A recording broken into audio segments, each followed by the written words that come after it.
All right, let's talk the book, Breaking the Law. I have to imagine, I don't know how much longer I'm going to last in this business, but I think 20 years from now, we're going to be looking back at the deep state and the FBI and the coordinated campaign to get Donald Trump by any means necessary, and how and why it failed miserably.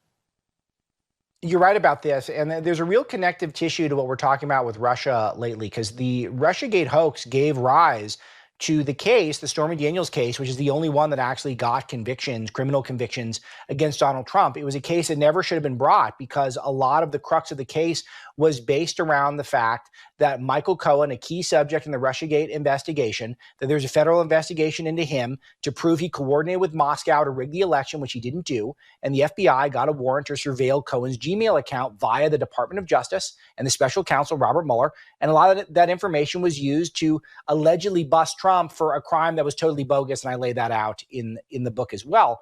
But all this comes from Russiagate and the lawfare that continued throughout the Trump's, the interim of his presidencies.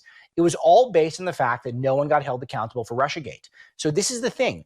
We can't allow for the left to get victories, to have two tiers of justice, to persecute us and prosecute us with impunity and have no consequences for any of them, and expect them not to just continue it and double down on it and build off of the superstructure that's already in place.